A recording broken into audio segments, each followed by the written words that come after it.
زید تھکا سا صوفے پر گر چکا تھا۔ اسے اپنے دماغ میں دھمک سی محسوس ہو رہی تھی۔ زید ٹینشن مت لیں، سب ٹھیک ہو جائے گا۔ مائرہ نے اس کے ماتھے پر چمکتے پسینے کو پریشانی سے دیکھا۔ مائرہ، میری بیٹی کی زندگی میں کچھ بھی غلط نہیں ہونا چاہیے، ورنہ اس عورت کی جان میں اپنے ہاتھوں سے لوں گا۔ 2 دنوں میں شادی کے فنکشن شروع ہونے والے ہیں۔ کچھ غلط نہیں ہونا چاہیے مائرہ، ورنہ میں خود کو معاف نہیں کر سکوں گا۔ بولتے بولتے زید کی آواز رند گئی تھی۔ حجاب جو پانی لے کر اندر آنے والی تھی، وہیں دروازے کے پاس رک کر ان کی باتیں سننے لگی۔ زید کی بات سن کر اس کی سانس سینے میں اٹکی تھی۔ وہ یہ سوچ بھی ذہن میں نہیں لانا چاہتی تھی کہ حازم اسے چھوڑ سکتا ہے۔ کبھی نہیں، وہ تو اس کے پیچھے دیوانہ تھا، کیا وہ اسے چھوڑ سکتا تھا؟ اس کے دل نے بے ساختہ نفی کی تھی، مگر وہ دانین سے بے حد محبت کرتا تھا، اس کی خاطر وہ کچھ بھی کر سکتا تھا۔ زید، آپ کیسی باتیں کر رہے ہیں؟ حازم حجاب سے بہت محبت کرتا ہے، وہ ایسا ویسا کچھ سوچ بھی نہیں سکتا۔ مائرہ خود زید کی بات سن کر تڑپ اٹھی تھی۔ حازم اپنی بہن سے بھی بے حد محبت کرتا ہے، دعا کرو کہ الہام کے دماغ میں کوئی خرافات نہ چل رہی ہو، وہ دانین کے ساتھ کچھ غلط نہ کرے۔ زید بمشکل بولا۔ اسے اپنے بائیں جانب یکدم ہی تکلیف سی اٹھتی ہوئی محسوس ہوئی۔ سر درد سے پھٹنے کے قریب ہوا۔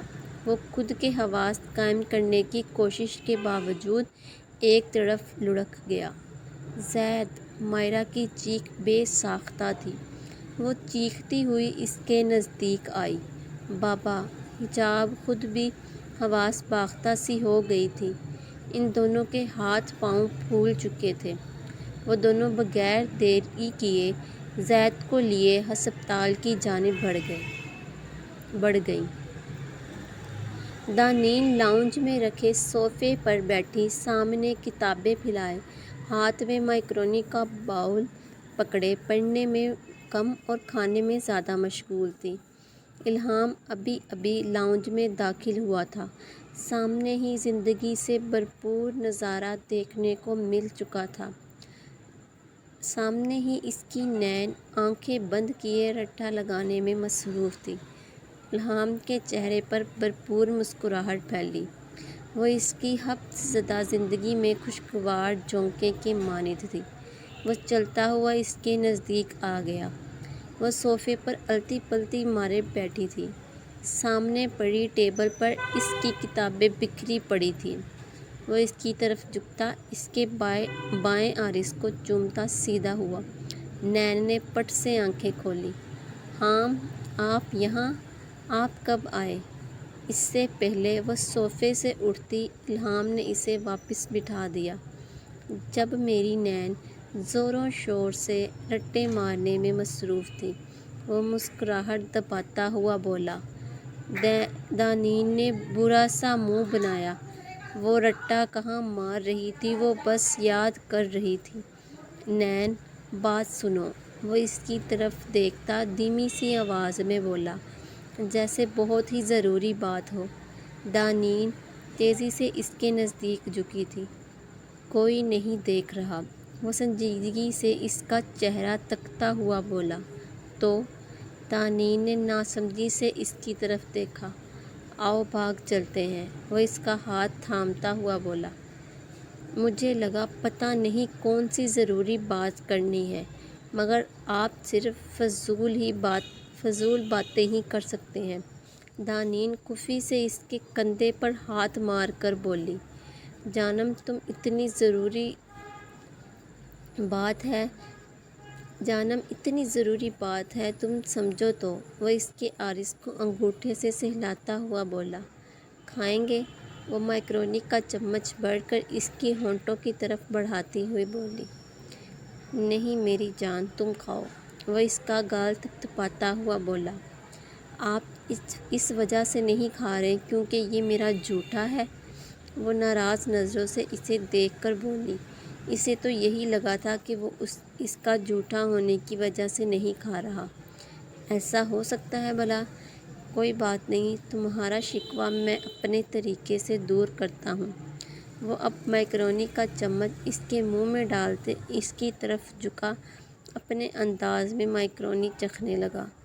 دانین کی آنکھیں حیرت کی زیادتی سے کھلیں، چہرہ پل میں سرخ ہوا۔ لاؤنج میں وہ اس سے اتنی بے باکی کی توقع نہیں کر رہی تھی۔ وہ اچھے سے اسے اپنے لمس سے اس کی بات کا جواب دیتے پیچھے ہوا۔ اب تو کوئی شکوہ نہیں ہے، ہے نا؟ وہ ذرا سا پیچھے ہوتے اس کی ٹھوڑی تھام کر پوچھتا ہوا بولا۔ دانین شرم سے پلکیں جھکا کر رہ گئی۔ اسے کہاں اندازہ تھا وہ اس کی بات کا جواب یوں دے گا۔ تم رٹے مارو، میں آتا ہوں۔ وہ اس کے دائیں عارض پر ہونٹ جماتا ہوا وہاں سے نکلتا چلا گیا۔ پیچھے دانین اپنی دھڑکنوں کا شمار کرتی رہ گئی۔ الہام سیڑھیاں چڑھتا اوپر اسٹڈی میں آ گیا، جہاں سب موجود تھے مگر ابھی تک زید نہیں آیا تھا۔ السلام علیکم۔ وہ سب کو مشترکہ سلام کرتا صوفے پر بیٹھ گیا۔ وعلیکم السلام۔ سب نے سر ہلا کر اس کے سلام کا جواب دیا۔ اختلافات اپنی جگہ، مگر وہ اس گھر کا داماد تھا، ان کی لاڈلی کا ہونے والا شوہر۔ الہام کتنی دیر ان کے بولنے کا انتظار کرتا رہا، مگر وہ لوگ زید کا انتظار کر رہے تھے۔ انکل کیا بات کرنی تھی؟ الہام یزدان کی طرف دیکھتا ہوا بولا۔ زید آنے والا ہوگا، ہم اسی کا انتظار کر رہے ہیں، یزدان سنجیدگی سے بولا۔ الہام نے اثبات میں سر ہلایا۔ ابھی مزید 5 منٹ ہی گزرے تھے جب حازم کے موبائل پر حجاب کی کال آنے لگی۔ پہلے تو وہ اگنور کرنے والا تھا، مگر پھر کچھ سوچ کر وہ کال پک کر گیا، مگر بولا کچھ نہیں۔ وہ اس کے بولنے کا منتظر تھا۔ دوسری طرف سے حجاب کی لرزتی ہوئی آواز آئی۔ کیا ہوا حجاب، تم رو کیوں رہی ہو؟ حازم پریشانی سے بولا۔ بابا کو پتہ نہیں کیا ہو گیا ہے، ہم انہیں ہسپتال لائے ہیں، وہ ہچکیوں سے روتی ہوئی بولی۔ کیا ہوا انہیں؟ کس ہاسپٹل میں ہو تم؟ کب ہوئی ان کی طبیعت خراب؟ ڈاکٹرز کیا کہہ رہے ہیں؟ حازم پریشانی سے اس سے کتنے ہی سوال پوچھ گیا۔ سب پریشانی سے اس کی طرف متوجہ ہو چکے تھے۔ حجاب کے نام پر الہام نے بے چینی سے پہلو بدلا۔ اس کے رونے کا سن کر اور دوسرا ہاسپٹل کا ذکر سن کر وہ حقیقی معنی میں پریشان ہوا تھا۔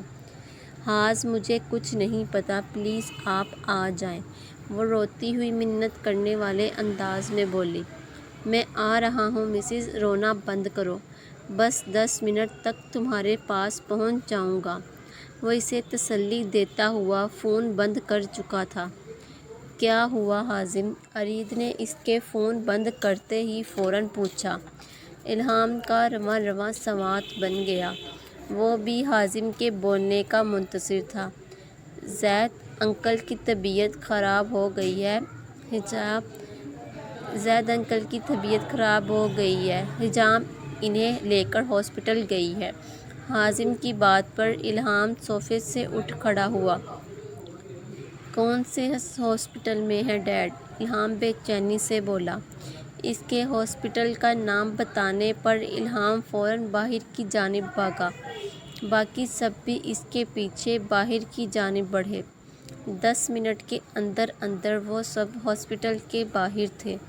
حازم اور الہام تیزی سے اندر کی جانب بڑھے تھے۔ الہام اور حازم ایک ہی ساتھ وہاں پہنچے تھے۔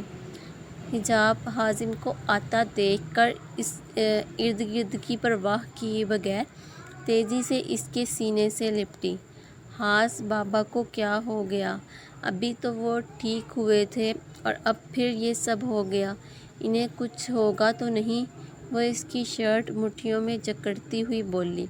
کچھ نہیں ہوگا، میں ڈاکٹر سے بات کرتا ہوں، وہ اس کا سر تھپکتا ہوا بولا۔ الہام نے لب بھینچ کر اپنی گڑیا کو دیکھا جو اس سے میلوں فاصلے پر کھڑی نظر آئی۔ اس وقت اسے حازم کے علاوہ کوئی اپنا نہیں لگا۔ وہ اسے فراموش کیے حازم سے اپنا غم گلت کر رہی تھی۔ ریلیکس ہو کر یہاں بیٹھو، شاباش۔ وہ اسے قریب رکھے بینچ پر بٹھا گیا تھا۔ ارید، یزدان اور احان بھی پہنچ چکے تھے۔ مائرہ ایک طرف بیٹھی مسلسل منہ میں کچھ نہ کچھ پڑتی زید کی صحت یابی کی دعا کر رہی تھی۔ آنکھوں سے مسلسل آنسو بہہ رہے تھے جسے وہ بار بار اپنے دوپٹے سے پونچھ رہی تھی۔ الہام تیزی سے مائرہ کی جانب بڑھتا اس کے نزدیک بیٹھ گیا۔ ماما، ڈیڈ کو کچھ نہیں ہوگا، وہ مائرہ کو سینے سے لگاتا ہوا بولا۔ الہام، انہیں کچھ نہیں ہونا چاہیے، تم جانتے ہو نا، میرا ان کے علاوہ کوئی نہیں۔ وہ اس کے سینے سے لگتی سسک اٹھی تھی۔ ضبط کی ساری طنابیں ٹوٹتی ہوئی محسوس ہو رہی تھیں۔ میں ہوں نا آپ کے ساتھ، وہ اس کا ماتھا چومتا ہوا بولا۔ تم بھی چھوڑ جاتے ہو، وہ شکوہ کرتی ہوئی بولی۔ سوری، اب کبھی نہیں جاؤں گا آپ کو چھوڑ کر۔ وہ شرمندگی سے لب بھینچ کر رہ گیا۔ اس عورت کا اس نے ان سب میں بے حد دل دکھایا تھا جس نے اسے بغیر کسی غرض سے محبت دی تھی۔ مائرہ نے سچ میں اس کی ماں بن کر دکھایا تھا۔ سچ کہہ رہے ہو؟ وہ اس کے گال پر ہاتھ رکھتی یقین دہانی چاہ رہی تھی۔ بالکل سچ، وہ مائرہ کا ہاتھ عقیدت سے چومتا ہوا بولا۔ وعدہ کرو۔ مائرہ کی آنکھوں میں اسے کھو دینے کا ڈر تھا۔ اس نے ماں بن کر الہام کو پالا تھا۔ اس سے اس کی محبت کا اندازہ کوئی لگا ہی نہیں سکتا تھا۔ وعدہ کرتا ہوں کبھی آپ کو تنہا چھوڑ کر نہیں جاؤں گا، وہ مائرہ کے آنسو پونچھتا ہوا بولا۔ الہام، تمہارے ڈیڈ ٹھیک ہو جائیں گے نا؟ مائرہ پھر سے اس کے کندھے پر سر ٹکا گئی۔ ہاں، بالکل ٹھیک ہو جائیں گے، ابھی تو انہیں میں نے ڈھیر سارا تنگ کرنا ہے۔ وہ ان سے چھوٹی چھوٹی باتیں کرتا ان کا دھیان بھٹکانے کی بھرپور کوشش کر رہا تھا۔ ڈاکٹر کے ایمرجنسی سے باہر آتے ہی الہام اور حازم تیزی سے ان کے نزدیک آئے۔ ڈاکٹر، میرے ڈیڈ کیسے ہیں؟ الہام بے چینی سے بولا۔ دیکھیے، پہلے ہی وہ کافی ویک ہیں، ابھی تو وہ بیماری سے نکلے ہیں، ایسے میں ان کا ٹینشن لینا ان کے لیے خطرناک ثابت ہو سکتا ہے۔ ٹینشن کی وجہ سے ان کا بی پی خطرناک حد تک شوٹ کر چکا تھا۔ آئندہ سے احتیاط کیجیے، یہ ان کے لیے خطرناک بھی ثابت ہو سکتا ہے۔ فی الحال ان کی طبیعت سنبھل چکی ہے، ڈاکٹر الہام کا کندھا تھپتھپاتا ہوا بولا۔ سب نے سکون کا سانس بھرا۔ انزا اور میر سائٹ وزٹ کر کے واپس کی جانب بڑھے۔ موسم کافی خراب ہو چکا تھا، وہ جلد سے جلد گھر پہنچنا چاہتے تھے۔ رات کا اندھیرا پھیلنے لگا تھا۔ آگے جانے کا راستہ بند ہو چکا تھا جس کی وجہ سے وہ مجبوراً گاڑی ایک ہوٹل کی جانب موڑ گیا۔ ہوٹل کے باہر گاڑی روکتے وہ دونوں باہر نکلنے والے تھے جب میر اسے روک گیا۔ رکو۔ میر نے لب بھینچ کر اس کے بھیگے کپڑوں کی جانب دیکھا جو بھیگ کر اس کے جسم سے چپک چکے تھے۔ انزا کو اپنی حالت کا اندازہ ہوا تو وہ لب کاٹ کر رہ گئی۔ یہ پہن لو، وہ اپنا کوٹ اس کی طرف بڑھاتا ہوا بولا۔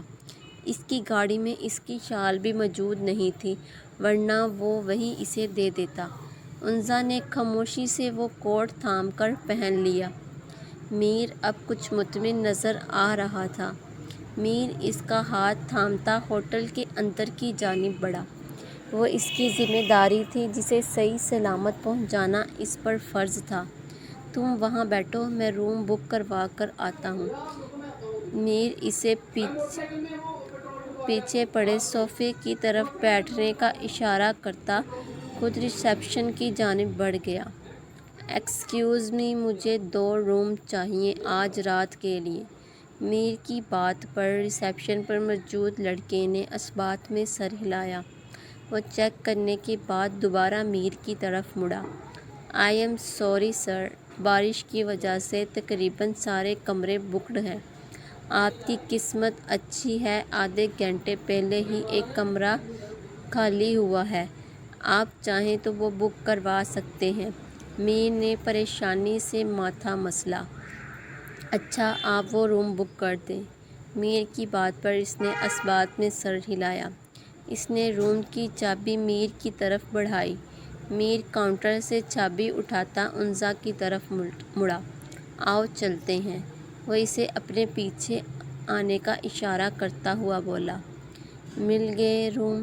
آمنے سامنے والے یا ایک ساتھ والے روم بک کروانے تھے؟ وہ اس کے ساتھ چلتی ہوئی بولی۔ ایک روم ملا ہے محض، وہ بھی بے حد مشکل سے۔ میر اس کی معلومات میں اضافہ کرتا ہوا بولا۔ ایک روم؟ انزا پریشانی سے بڑبڑائی۔ میر نے روم کے باہر رکتے اسے اندر جانے کا اشارہ کیا۔ اس کے اندر جاتے ہی وہ دروازہ بند کرنے والا تھا جب انزا کی پکار پر رک گیا۔ تم کہاں جا رہے ہو؟ انزا پریشانی سے بولی۔ میں نیچے ریسیپشن پر بیٹھا ہوں، کوئی بھی پرابلم ہوگی تو مجھے کال کر لینا۔ دروازہ اچھے سے لاک کر لو، وہ اسے ہدایت دیتا دروازہ بند کرتے مڑ گیا۔ میرا جینٹل مین، انزا کھلکھلا کر ہنسی تھی۔ اس نے کوٹ کے نزدیک ناک لے جا کر اسے سونگھا جس میں سے میر کی خوشبو اٹھتی اس کا دل دھڑکا رہی تھی۔ میر کے لیے انزا کے دل میں عزت کئی گنا بڑی تھی۔ زید نے ہوش میں آتے ہی سب سے پہلے یزدان سے ملنے کی خواہش کی۔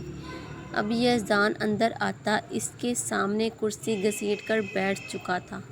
کیسے ہو زید؟ اب کیسی طبیعت ہے؟ یزدان نرمی سے بولا۔ ٹھیک ہوں، زید دھیمی سی آواز میں بولا۔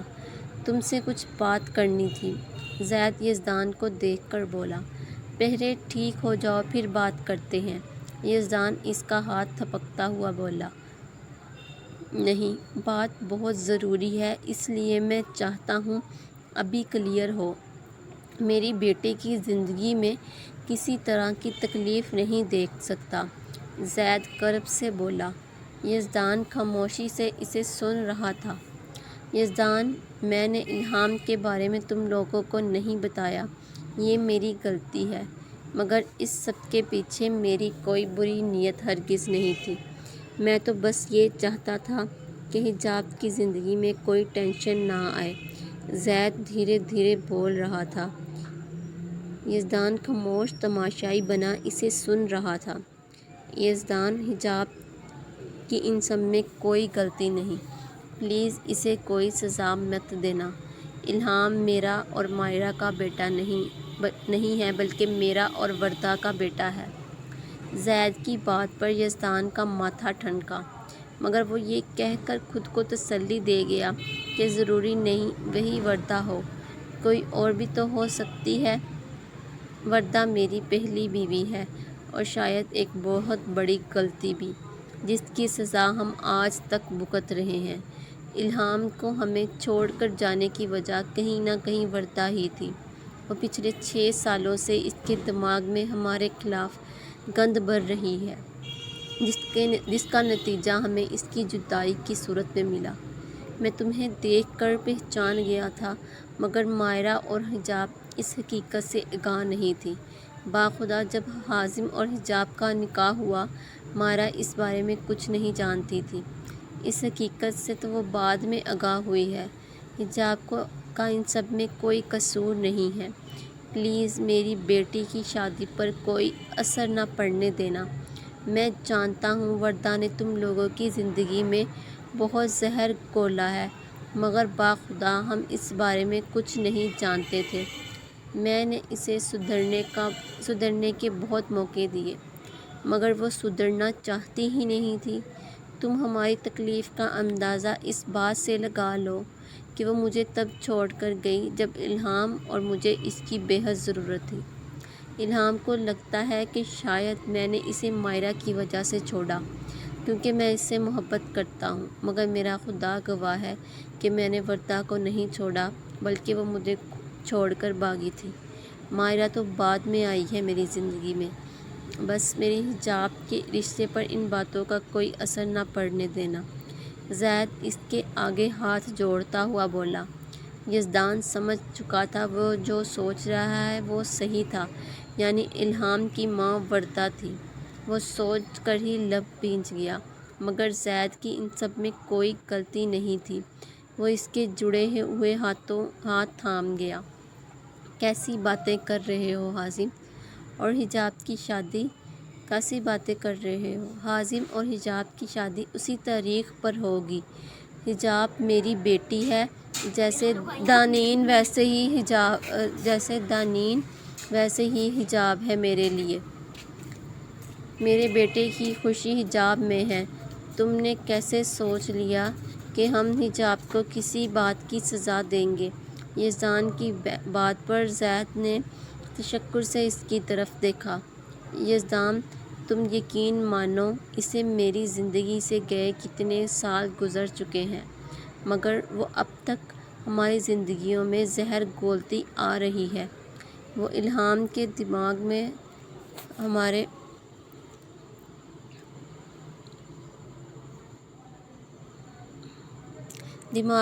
ہمارے خلاف جانے کیا کیا بڑھ چکی ہے۔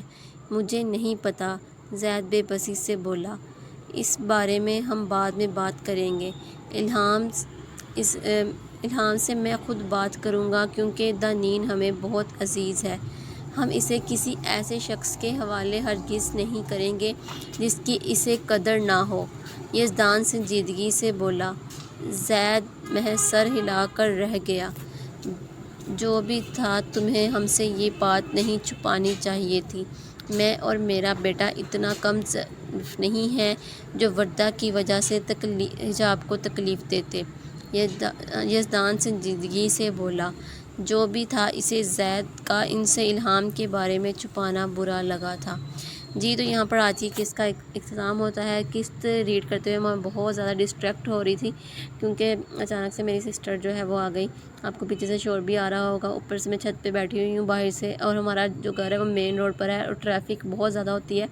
اس کی وجہ سے شور جو ہے وہ کنٹینیوسلی آتا رہتا ہے، تو اس وجہ سے معذرت۔ اور میں اتنا ڈسٹریکٹ ہو گئی، مجھے پڑھنے میں مشکل ہو رہی تھی جب میرا بھانجا بھانجی آ کر مجھے تنگ کر رہے تھے، تو اس کے لیے سوری۔ تو آپ لوگ قسط انجوائے کریے، انشاءاللہ اگلی قسط صبح تک آپ کو مل جائے گی۔ دعا میں یاد رکھیے گا، اور ٹارگٹ ضرور ڈن کیجیے گا۔ اللہ حافظ۔